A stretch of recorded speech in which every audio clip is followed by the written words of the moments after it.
നമസ്കാരം. വിചിത്രമായ നിരവധി വാഹനങ്ങൾ നമുക്ക് ചരിത്രത്തിൽ ഉടനീളം കാണാനാകും.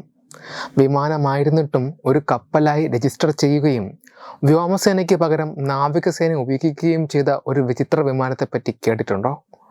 അതാണ് സോവിയറ്റ് യൂണിയൻ നിർമ്മിച്ച കാസ്പിയൻ മോൺസ്റ്റർ എന്നറിയപ്പെട്ടിരുന്ന KM ഷിപ്പ് മോഡൽ. 1960കളിൽ സോവിയറ്റ് യൂണിയനിൽ സെൻട്രൽ ഹൈഡ്രോഫോയിൽ ഡിസൈൻ ബ്യൂറോ വികസിപ്പിച്ചെടുത്ത ഒരു പരീക്ഷണാത്മക ഗ്രൗണ്ട് ഇഫക്റ്റ് വാഹനമായിരുന്നു ഇത്.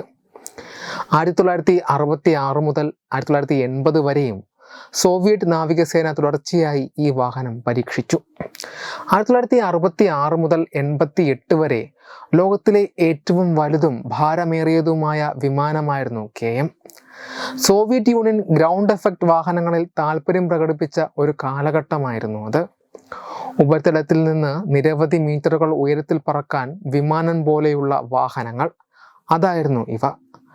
ഗ്രൗണ്ട് ഇഫക്റ്റ് എന്ന എയറോഡൈനാമിക് തത്വം പ്രയോജനപ്പെടുത്തി ഇത്തരം വാഹനങ്ങൾക്ക് അതിവേഗത്തിൽ സഞ്ചരിക്കാൻ സാധിക്കുമായിരുന്നു.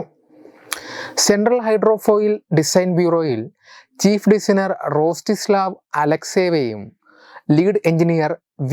എഫിമോവും ചേർന്നാണ് ഇത് രൂപകൽപ്പന ചെയ്തത്. ഗോർക്കിയിലെ റെഡ് സോർമാവോ പ്ലാന്റിൽ ഇത് നിർമ്മിക്കുകയും ചെയ്തു. KM ആദ്യകാല പ്രധാന എക്രോപ്ലാൻ പദ്ധതികളിൽ ഒന്നായിരുന്നു. അതിൻ്റെ ഭീമമായ വലിപ്പത്തിനും പേലോഡിനും ശ്രദ്ധേയമായിരുന്നു. 1966 ഇത് പൂർത്തിയാകുമ്പോൾ ലോകത്തിലെ ഏറ്റവും വലിയ വിമാനമായി ഇത് മാറി. KMന് 37.6 മീറ്റർ വീതിയും 92 മീറ്റർ നീളവും ഉണ്ടായിരുന്നു. എക്രോപ്ലാനുകൾ എന്നും അറിയപ്പെട്ടിരുന്ന ഗ്രൗണ്ട് എഫക്റ്റ് വാഹനങ്ങൾ വിമാനവുമല്ല കപ്പലുമല്ല. ഇവ രണ്ടും ചേർന്നുള്ള ഹൈബ്രിഡ് തരമാണ്. അവ വെള്ളത്തിൽ തൊടാതെ നീങ്ങുന്നു. ഇന്റർനാഷണൽ മാരിടൈം ഓർഗനൈസേഷൻ അവയെ കപ്പലുകളായാണ് തിരിച്ചറിഞ്ഞിരിക്കുന്നത്. എന്നാൽ വാസ്തവത്തിൽ ജലത്തിൻ്റെ ഉപരിതലത്തിൽ നിന്നും 1 മുതൽ 5 മീറ്റർ വരെ ഉയരത്തിലാണ് ഇതിൻ്റെ സഞ്ചാരം. ഗ്രൗണ്ട് ഇഫക്റ്റ് എന്ന എയറോഡൈനാമിക് തത്വം പ്രയോജനപ്പെടുത്തി അതുല്യമായ അതിവേഗ കഴിവുകൾ നേടുകയാണ് ഇത് ചെയ്തിരുന്നത്. പല റഡാർ സിസ്റ്റങ്ങൾക്കും KM കണ്ടെത്തുവാൻ സാധിച്ചിരുന്നില്ല. കാരണം നേരത്തെ പറഞ്ഞതുപോലെ ഏറ്റവും കുറഞ്ഞ ഉയരത്തിലാണ് KM പറന്നിരുന്നത്.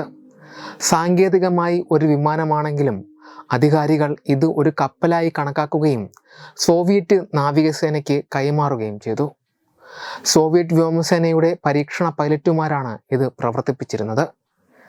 1966 ജൂൺ 22 നിർമ്മാണം പൂർത്തിയായ KM വോൾഗ നദിയിലൂടെ കാസ്പിയൻ കടലിലെ പരീക്ഷണ സ്ഥലങ്ങളിലേക്കുള്ള യാത്ര ആരംഭിച്ചു. 1966 ഒക്ടോബർ 16 വ്ളാഡിമർ ലോഗിനോവും റോസ്റ്റിസ്ലാവ് അലക്സീവും തന്നെയാണ് വിമാനത്തിൻ്റെ ആദ്യ പറക്കൽ നടത്തിയത്. മിക്ക സോവിയറ്റ് വിമാന ഡിസൈനർമാരും ഒരിക്കലും സ്വന്തം വിമാനങ്ങൾ പറത്തിയിട്ടില്ലാത്തതിനാൽ ഇത് വളരെ അസാധാരണമായിരുന്നു. മണിക്കൂറിൽ 740 കിലോമീറ്റർ ദൂരം വരെ താണ്ടാനുള്ള കരുത്ത് ഈ വിമാനത്തിനുണ്ടായിരുന്നു. ആദ്യം സൈനിക രക്ഷാപ്രവർത്തകർക്ക് ഉപയോഗിക്കുന്നതിനായി പ്രത്യേകം രൂപകൽപ്പന ചെയ്ത ഒരു വാഹനമായിട്ടാണ് KM കണക്കാക്കപ്പെട്ടിരുന്നത്. എന്നാൽ അതിൻ്റെ രൂപകൽപ്പനയിലും നിർമ്മാണത്തിലും നിരവധി ബുദ്ധിമുട്ടുകളുണ്ടായി. പുരോഗതി മന്ദഗതിയിലായി. അലക്സീവ് മറ്റ് എക്രോനോപ്ലാൻ പദ്ധതികളിലേക്ക് മാറുകയും ചെയ്തു. 1980 വരെ 15 വർഷത്തേക്ക് ഇത് കാസ്പിയൻ കടലിൽ പരീക്ഷിച്ചു. ഒരു പൈലറ്റിൻ്റെ പിഴവ് മൂലമുണ്ടായ ഒരു അപകടത്തെ തുടർന്ന് അത് നശിപ്പിക്കപ്പെട്ടു. ആ അപകടത്തിൽ ആളപായമൊന്നും സംഭവിച്ചില്ല എങ്കിലും KMന് കേടുപാടുകൾ സംഭവിച്ചു. ആ വിമാനത്തെ വീണ്ടെടുക്കുവാനോ അറ്റകുറ്റപ്പണി നടത്തുവാനോ ആരും ശ്രമിച്ചില്ല. വിമാനത്തെ കടലിൽ തന്നെ പൊങ്ങിക്കിടക്കുവാൻ അവർ വിടുകയും ചെയ്തു. ഒടുവിൽ ഒരാഴ്ച കഴിഞ്ഞ് KM കടലിൽ മുങ്ങിത്താഴ്ന്നു. രണ്ടാമത്തെ പ്രോട്ടോടൈപ്പ് നിർമ്മിക്കുവാൻ പദ്ധതികളൊന്നും പിന്നീട് നടന്നില്ല. പിന്നീട് സെൻട്രൽ ഹൈഡ്രോഫോയിൽ ഡിസൈൻ ബ്യൂറോ വികസിപ്പിച്ചെടുത്ത ലൂൺ ക്ലാസ് എക്ലോനോപ്ലാന് അടിസ്ഥാനമായി KM മാറി.